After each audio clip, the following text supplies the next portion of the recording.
ರಾಜೀನಾಮೆ ಅದರ ನಂತರ ಡಿ ಕೆ ಶಿವಕುಮಾರ್ ಎಲ್ಲವೂ ಸುಗಮವಾಗಿ ನಡೀತದೆ ಅಂತ. ಮೊದಲೆದ್ದು ಕಾಂಗ್ರೆಸ್ ಪಾರ್ಟಿ ಒಂದು ಅರಾಜಕ ಪಾರ್ಟಿ. ಕಾಂಗ್ರೆಸ್ ಪಾರ್ಟಿ ಏನು ಅಂದರೆ ಅರಾಜಕತೆ ಗ್ಯಾರಂಟಿ.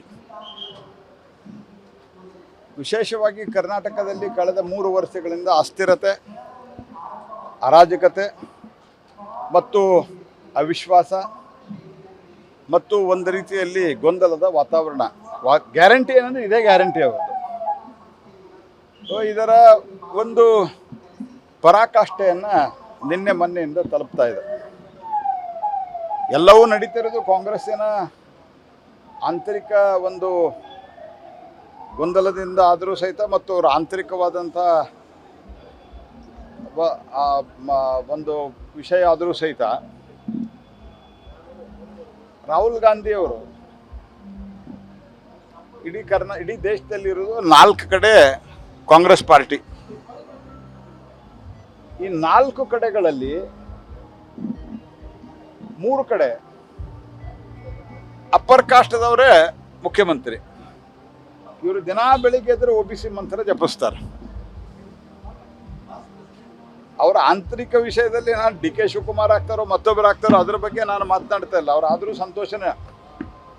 ಆದರೆ ಇದ್ದ ಒಬ್ಬ OBC ಮುಖ್ಯಮಂತ್ರಿನ ಯಾವ ರೀತಿ ಡಿಸ್ಟರ್ಬ್ ಮಾಡ್ತಾ ಇದ್ದಾರೆ ಅನ್ನುವಂಥದ್ದು ಅಷ್ಟೇ ಮಹತ್ವದಿದೆ ಅಂತ ನಾನು ಭಾವಿಸಿದ್ದೇನೆ. ಭ್ರಷ್ಟಾಚಾರ, ಅರಾಜಕತೆಯಲ್ಲಿ, ಸರ್ಕಾರ ಅಥವಾ ಅಸ್ಥಿರತೆಯಲ್ಲಿ, ಅವಿಶ್ವಾಸದಲ್ಲಿ, ವಿಶ್ವಾಸದ ಕೊರತೆಯಲ್ಲಿ ಸಾಕಷ್ಟು ಗೊಂದಲಗಳ ನಿರ್ಮಾಣ ಮಾಡಿಕೊಂಡು ಬಿಟ್ಟಿದ್ದಾರೆ. ಆದರೆ ಇದರ ಮಧ್ಯದಲ್ಲಿ ಇವರು ತಾವು ಏನನ್ನ ಹೇಳ್ತಾ ಇದ್ರು ಅದನ್ನು ಒಂದು ಮೀರಿ, ಅಂದರೆ ತಾವೇ ಹೇಳ್ತಾ ಇದ್ದಾರೆ OBC ಅಂತ. ಆದರೆ ಇರುವ ಒಬ್ಬ OBCಯ ಒಬ್ಬ ನಾಯಕನನ್ನು ಯಾವ ರೀತಿ ವೀರೇಂದ್ರ ಪಾಟೀಲ್ ಅವರನ್ನು ರಾಜೀವ್ ಗಾಂಧಿಯವರು ಅಪಮಾನ ಮಾಡಿದ್ರು. ರಾಜೀವ್ ಗಾಂಧಿ ಅವರು ವೀರೇಂದ್ರ ಪಾಟೀಲ್ ಅವರನ್ನ ಯಾವ ರೀತಿ ನಡೆಸಿಕೊಂಡ್ರು. ರಾಹುಲ್ ಗಾಂಧಿ ಮಗ ಈಗ ಸಿದ್ದರಾಮಯ್ಯನವ್ರನ್ನ ನಡೆಸಿಕೊಂಡಿದ್ದಾರೆ. ಹಾಗಾಗಿ ಇದು ರಾಹುಲ್ ಗಾಂಧಿಯವರ ಬಳವಳಿ, ಕಾಂಗ್ರೆಸ್ ಪಾರ್ಟಿಯ ಅಸ್ಥಿರತೆ ಆದಷ್ಟು ಬೇಗ ಮುಕ್ತಾಯ ಆಗಲಿ ಅಂತ ನಾನು ಹಾರೈಸ್ತೇನೆ. ಸರ್, ಈಗ ನೀವು ರಾಜಕೀಯ ಎಂದು ಇರಲಿಲ್ಲ, ನಾನು ಅಧ್ಯಕ್ಷ ಆಗಿದ್ದೆ, ನೋಡಿದ್ದೇನೆ.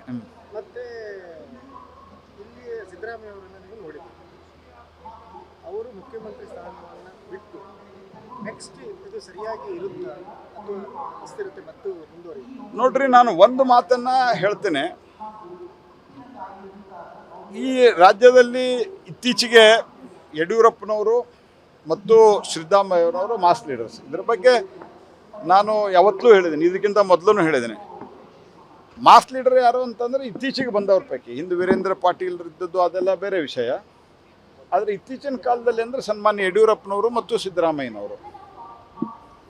ಹಾಗಾಗಿ ಸಿದ್ದರಾಮಯ್ಯನವ್ರನ್ನ ಬಿಟ್ಟು ಏನಾಗತ್ತೆ ಅಂತ ಅನ್ನೋದು ನಾನೀಗ ಹೇಳಲಿಕ್ಕೆ ನಾನು ಭವಿಷ್ಯಗಾರನಲ್ಲ. ಆದರೆ ಅವರನ್ನು ಮಾಧ್ಯಮದಲ್ಲಿ ಬರ್ತಾ ಇರುವಂಥ ವರದಿಗಳ ಪ್ರಕಾರ ಅವ್ರನ್ನ ನಡೆಸಿಕೊಂಡಿರುವಂಥ ರೀತಿ ಏನಿದೆ ಅದು ಸರಿಯಲ್ಲ. ಅದರ ಅರ್ಥ ಒಂದು ನಿಮಿಷ, ಅದರ ಅರ್ಥ ಸಿದ್ದರಾಮಯ್ಯನವರು ಭಾಳ ಚೆನ್ನಾಗಿ ಸರ್ಕಾರ ನಡೆಸಿದ್ದಾರೆ, ಭಾರಿ ಪ್ರಾಮಾಣಿಕ ಸರ್ಕಾರ ನಡೆಸಿದಂತ. ಅವ್ರು ಭ್ರಷ್ಟಾಚಾರದಲ್ಲಿ ಮುಳುಗಿದ್ರು, ಹಗರಣದಲ್ಲಿ ಮುಳುಗಿದ್ರು, ತುಷ್ಟೀಕರಣದಲ್ಲಿ ಮುಳುಗಿದ್ರು. ಇದರ ಎಲ್ಲವೂ ಹೊರತುಪಡಿಸಿ ಅವರನ್ನೇನು ರಾಹುಲ್ ಗಾಂಧಿ ನಡೆಸಿಕೊಂಡಿರುವಂಥ ರೀತಿಯ ಬಗ್ಗೆ ಏನೋ ಪತ್ರಿಕೆಗಳಲ್ಲಿ ಮಾಧ್ಯಮದಲ್ಲಿ ಬರ್ತಾ ಇದೆ. ಇದು ಡೆಫಿನೆಟ್ಲಿ ಇದು ಒಂದು ಕರ್ನಾಟಕ ರಾಜ್ಯದಲ್ಲಿ ಕಾಂಗ್ರೆಸ್ ಪಾರ್ಟಿ ಪಾಪ್ಯುಲರ್ ಲೀಡರ್ನ ಹೆಂಗೆ ನಡೆಸ್ಕೊಳ್ತದೆ ಅಂತ ಅನ್ನೋದು ಇದೊಂದು ಉದಾಹರಣೆ. ಡಿ ಕೆ ಶಿವಕುಮಾರ್ ಅವರು ಮುಖ್ಯಮಂತ್ರಿ ಆದರೆ ಎಲ್ಲವೂ ಸರಿಯಾಗುತ್ತೆ ಅಂತ ಅನ್ಸುತ್ತೆ? ಅಲ್ಲ, ಡಿ ಕೆ ಶಿವಕುಮಾರ್ ಅವ್ರು ಹೆಂಗೆ ನಡ್ಕೋತಾರೆ, ಅವ್ರ ಪಾರ್ಟಿ ಒಳಗೆ ಮೊದಲು ಅವ್ರು MLA ಅವ್ರ ಜೊತೆಗೆ ಅವ್ರು ಹೆಂಗೆ ನಡ್ಕೋತಾರೆ ಅದರ ಮೇಲೆ ಡಿಪೆಂಡ್ ಇದೆ. ಸರ್, ಮತ್ತೊಂದು BJP ರಾಜ್ಯಾಧ್ಯಕ್ಷ ಆಯ್ಕೆ ಬಗ್ಗೆ ಒಂದು ಪಾಂಡ ಅವರು ಬಂದಿದ್ದು ಮತ್ತು ಶಿವಕುಮಾರ್ ಅವರು ಬಂದಿದ್ದು, ನಿಮ್ಮಿಂದನೂ ಕೆಲವು ಸಲಹೆಗಳನ್ನು ಅಥವಾ ಸೂಚನೆಗಳನ್ನು ತಗೊಂಡಿದ್ದಾರೆ. ನಾನು ಇಲ್ಲಿರಲೇ ಅಲ್ಲ, ನಿಮ್ಮನ್ನು ಫೋನ್ ಮಾಡಿಕೊಂಡು ಅದರ ಇನ್ಫಾರ್ಮೇಶನ್ ತಗೊಂಡಿದ್ದಾರೆ. ನನಗೆ ಅಲ್ಲ, ಅದ್ರದ್ದು ಅದು ಪಕ್ಷದಲ್ಲಿ ಬರೀ ರಾಜ್ಯದ ಅಧ್ಯಕ್ಷರ ಬಗ್ಗೆನೇ ಚರ್ಚೆ ಆಗಿದೆ ಅಂತ ನೀವು ಅಂದ್ಕೊಂಡಿದ್ರೆ ತಪ್ಪು. ನನಗೆ ಪಾಂಡ ಅವರಾಗಲಿ ಅಥವಾ ನಮ್ಮ ಹಿರಿಯರಾದಂಥ ಶಿವಪ್ರಕಾಶ್ ಆಗಲಿ, ಅವ್ರಿಗೆ ನನಗೆ ಭಾಳ ಹಳೆ ಕಾಲದಿಂದ ಪರಿಚಯ. ನಮ್ಮ ಮನೆಗೆ ಆಗಾಗ ಬರ್ತಿರ್ತಾರೆ. ಹಾಗಾಗಿ ಆ ರೀತಿ ಏನೋ ಅದ್ರ ಸಂಬಂಧ ರಾಜ್ಯದ ಅಧ್ಯಕ್ಷ ಸ್ಥಾನದ ಚರ್ಚೆಗೆ ಬಂದಿದ್ರಂತಲ್ಲ. ಒಟ್ಟಾರೆ ಸಂಘಟನೆ ಮುಂದಿನ 2 ವರ್ಷಗಳಲ್ಲಿ ನಾವು ಹೆಂಗೆ ನಮ್ಮ ಪಕ್ಷವನ್ನು ಸನ್ನದ್ಧಗೊಳಿಸ್ಬೇಕು, ತಯಾರಿಗೊಳಿಸ್ಬೇಕು, ಎಲ್ಲ ವಿಷಯಕ್ಕೆ ಚರ್ಚೆಗೆ ಅವ್ರು ಬಂದಿರ್ತಾರೆ, ಹಾಗಾಗಿ ಬಂದಿರ್ತಾರೆ. ಇದು ಮೊದಲೇ ಸರ್ತಿ ಏನು ಬಂದಿಲ್ಲ.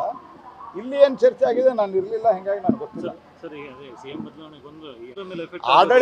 ಆಡಳಿತ ಇಲ್ಲೇ ಇಲ್ಲ ಸರ್ಕಾರದಲ್ಲಿ. ಇಲ್ಲಿರೋದು ಒಂದೇ ತುಷ್ಟೀಕರಣ, ಭ್ರಷ್ಟಾಚಾರ, ಎರಡೇ ಇಲ್ಲಿರೋದು. ಈ ತುಷ್ಟೀಕರಣ ಭ್ರಷ್ಟಾಚಾರವು ಮುಂದೆ ಅದು ಡಿ ಕೆ ಅವರಾಗಲಿ ಇನ್ನೊಬ್ರು ಯಾರಾದರೂ ಆಗಲಿ ಅದು ಮುಂದುವರೆದೇ ಇರ್ತದೆ. ಯಾಕಂದರೆ ಅದು ಕಾಂಗ್ರೆಸ್ಸಿನ ಅದೊಂದು ಪೇಟೆಂಟ್. ಅದು ನೋಡ್ರಿ, ನಾವು ಅವರು ಬಿಗಡಾಯಿಸಿ ಅವರು ಅಸಫಲರಾಗಿ ಅದರಿಂದ ನಾವು ಬರ್ಬೇಕಂತ ನಮ್ದು ಇಚ್ಛೆ ಇಲ್ಲೇ ಇಲ್ಲ. ನಾವು ಸನ್ಮಾನ್ಯ ನರೇಂದ್ರ ಮೋದಿಯವರ ನೇತೃತ್ವದಲ್ಲಿ ಭಾರತೀಯ ಜನತಾ ಪಾರ್ಟಿ ಸಂಪೂರ್ಣ ಸನ್ನದ್ಧವಾಗಿ ಅವರ ನೇತೃತ್ವದಲ್ಲಿ ಅವರ ಮಾರ್ಗದರ್ಶನದಲ್ಲಿ ಚುನಾವಣೆಗೆ ಹೋಗ್ತೀವಿ. ಯಾವ ರೀತಿ ಬಂಗಾಳದಲ್ಲಿ, ಅಸ್ಸಾಂದಲ್ಲಿ ಇತ್ತೀಚೆಗೆ ಬಂದ್ವಿ, ಅದಕ್ಕಿಂತ ಮೊದಲ ಮಹಾರಾಷ್ಟ್ರದಲ್ಲಿ ಬಂದ್ವಿ, ಅದೇ ರೀತಿ ಕರ್ನಾಟಕದಲ್ಲಿ ಸಹಿತ ನಾವು ಅತ್ಯಂತ ಪ್ರಬಲವಾದಂಥ ಒಂದು ಹಿಂದೆಂದೂ ಬಂದಿರಲಾರದಂಥ ಒಂದು ಬಹುಮತದಿಂದ ಬರ್ತೀವಿ. ಇವ್ರು ಏನೋ ಮಾಡಲಿ, ಅವರ ಒಂದು ಅಸಫಲತೆಯಿಂದ ನಾವು ಬರ್ತೀವಿ ಅಂತಲ್ಲ, ನಮ್ಮ ಪಾಸಿಟಿವ್ ಪಾಯಿಂಟ್ನಿಂದ ಮೋದಿಯವರ ನೇತೃತ್ವದಲ್ಲಿ ನಾವು ಬರ್ತೀವಿ. ನೋಡಿ, first of all petrol diesel ಬೆಲೆ ಜಾಗತಿಕ ಮಟ್ಟಕ್ಕೆ ಹೋಲಿಸಿದರೆ ನಮ್ಮ ದೇಶದಲ್ಲಿ ಈಗೆಲ್ಲ 3 ಸರ್ತೆ ಪೆಟ್ರೋಲ್ ಬೆಲೆ ಏರಿಸಿದ್ದು ಸಹಿತ ಸೇರಿದ್ರಂತೆ it is not more then 6%. ಬೇರೆ ಜಗತ್ತಿನ ಎಲ್ಲ ದೇಶದಲ್ಲಿಯೂ ಸಹಿತ 60, 70, 80%ವರೆಗೂ ದರವನ್ನು ಏರಿಸಿದ್ದಾರೆ. ಈ ಥರದ ಒಂದು ಗ್ಲೋಬಲ್ ಕ್ರೈಸಿಸ್, ಜಾಗತಿಕ ಮಟ್ಟದ ಕ್ರೈಸಿಸ್ಸು ಈ ಹಿಂದೆ ಯಾವತ್ತೂ ಆಗಿಲ್ಲ. ನಾನು ರಾಜಕಾರಣವನ್ನು ಅಬ್ಸರ್ವ್ ಮಾಡ್ತಾ, ನಾನೊಬ್ಬ ಪೊಲಿಟಿಕಲ್ ಸೈನ್ಸ್ ವಿದ್ಯಾರ್ಥಿಯಾಗಿ ಸುಮಾರು 17-18 ವರ್ಷದಿಂದ ದೂರನಿಂದ ಅಬ್ಸರ್ವ್ ಮಾಡ್ತಾ ಇದ್ದೆ. ಆನಂತರ ಕಾಲೇಜ್ ಜೀವನದಲ್ಲಿ ನಾನು ಸಕ್ರಿಯವಾಗಿದ್ದೆ ವಿದ್ಯಾರ್ಥಿ ಚಟುವಟಿಕೆಯಲ್ಲದಲ್ಲ ಅವತ್ತಿನಿಂದ, ಮತ್ತು ನಾನು ಸಕ್ರಿಯ ರಾಜಕಾರಣ ಪ್ರವೇಶ ಮಾಡಿದಾಗಿಂದ BJP ನಾನು ನೋಡ್ತಾ ಇದ್ದೇನೆ. ಈ ಪ್ರಮಾಣದ ಒಂದು ಇಂಧನಕ್ಕಾಗಿ, ಫಾಸಿಲ್ ಫ್ಯೂಯಲ್ಗಾಗಿ ಈ ಪ್ರಮಾಣದ ಒಂದು ಗ್ಲೋಬಲ್ ಕ್ರೈಸಿಸ್, ಇದು ಸಂಕಷ್ಟ ಯಾವತ್ತೂ ನಿರ್ಮಾಣ ಆಗಿರಲಿಲ್ಲ. ಇದರೊಳಗ ತಮ್ಮ ರಾಜಕೀಯ ಬೇಳೆಯನ್ನು ಬೆಳೆಸಿಕೊಳ್ಳಿಕ್ಕೆ ಏನು ಪ್ರಯತ್ನ ಮಾಡ್ತಾ ಇದ್ದಾರಲ್ಲ, ಅಂದ್ರೆ ಬಣವಿಗೆ ಬೆಂಕಿ ಹತ್ತಿದಾಗ, ಮನೆಗೆ ಬೆಂಕಿ ಹತ್ತಿದಾಗ ಅದರಲ್ಲಿ ಚುಟ್ಟ ಹಚ್ಚಿಕೊಳ್ಳೋದು ಅಂತ ನಮ್ಮಲ್ಲಿ ಒಂದು ಹೇಳ್ತಾರೆ, ಅಥವಾ ಬಿಡಿ ಹಚ್ಕೊಳ್ಳೋದು. ಆ ಕೆಲಸವನ್ನು ಕಾಂಗ್ರೆಸ್ನವ್ರು ಮಾಡಬಾರ್ದು. ಯಾಕಂದರೆ ಏನೂ ಇರಲಾರದೆ ಇಲ್ಲಿ 3 ಸರ್ತೆ ಸಿದ್ದರಾಮಯ್ಯನವರ ಸರ್ಕಾರ 3 ಸರ್ತೆ ಪೆಟ್ರೋಲ್ ಡೀಸೆಲ್ ಬೆಲೆ ಏರಿಸಿದೆ. ಎಕ್ಸೈಸ್ ರೇಟ್ನ ನಾವು ಎಕ್ಸೈಸ್ ಜಾಸ್ತಿ ಮಾಡಿಲ್ಲ, ಸರ್ಕಾರಕ್ಕೆ ಇನ್ಕಮ್ ಜಾಸ್ತಿ ಮಾಡ್ಕೊಂಡಿಲ್ಲ.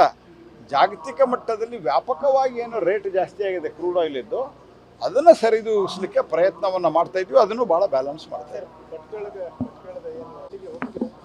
ಅಲ್ಲ, ಅದ್ರ ಬಗ್ಗೆ ನಾನು ಗಮನಿಸಿದ್ದೇನೆ, ನಾನು ತೀರ್ಮಾನ ಮಾಡ್ತೇನೆ. ಆದರೆ ಅದು ಕೂಡ ಒಂದು ತುಷ್ಟೀಕರಣದ ಪರಾಕಾಷ್ಠೆ, ಮತ್ತೊಂದು ಉದಾಹರಣೆ. ಕಾಂಗ್ರೆಸ್ ಪಾರ್ಟಿ ಯಾವ ರೀತಿ ಮುಸಲ್ಮಾನರಿಗೆ ಇರುವಂಥ ಒಂದು, ಯಾಕಂದ್ರೆ ಅವರು ಇತ್ತೀಚೆಗೆ ಕೇರಳದಲ್ಲಿ 17 ಜನ ಮುಸಲ್ಮಾನರು, ಅಸ್ಸಾಂದಲ್ಲಿ 19 ಜನರಲ್ಲಿ 18 ಜನ, ವೆಸ್ಟ್ ಬೆಂಗಾಲ್ದಲ್ಲಿ ಅಲ್ಲಿ 2 ಬಂದವರ ಪೈಕಿ 1 ಮುಸಲ್ಮಾನರು, ಅಸ್ಸಾಂದಲ್ಲಿ 19ರಲ್ಲಿ 18, ಈ ರೀತಿ. ಆಮೇಲೆ ಇಲ್ಲಿ ಮುಸ್ಲಿಂ ಲೀಗ್ ಮೇಲೆ ಅವ್ರದ್ದೊಂದು 16 ಜನ.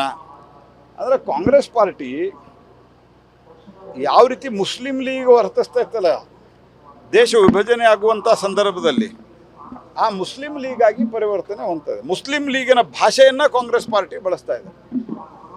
ಮುಸ್ಲಿಂ ಲೀಗ್ ಯಾವುದು ಅಂತ ಅನ್ನೋದು ಇವತ್ತಿನ ಜನರಿಗೆ, ಇವತ್ತಿನ ಯುವ ಜನತೆ ಗೊತ್ತಿಲ್ಲ. ಮುಸ್ಲಿಂ ಲೀಗು ದೇಶವನ್ನು ಇಬ್ಬಾಗ ಮಾಡಲಿಕ್ಕೆ ಕರೆ ಕೊಟ್ಟಂಥ ಪಾರ್ಟಿ ಅವತ್ತಿನ ಸಂದರ್ಭದಲ್ಲಿ ಮುಸ್ಲಿಂ ಲೀಗ್. ಇವತ್ತು ಆ ಮುಸ್ಲಿಂ ಲೀಗ್ ಜೊತೆಗೆ ಅಲ್ಲಿ ಸಂಬಂಧನೂ ಇದೆ. ಮತ್ತು ಎಲ್ಲ ಕಡೆ ಮುಸ್ಲಿಂ ತುಷ್ಟೀಕರಣದ ರಾಜಕಾರಣ ಭಟ್ಕಳದಲ್ಲಿ ಆಗಿರೋದು ಅದೇ. Thank you.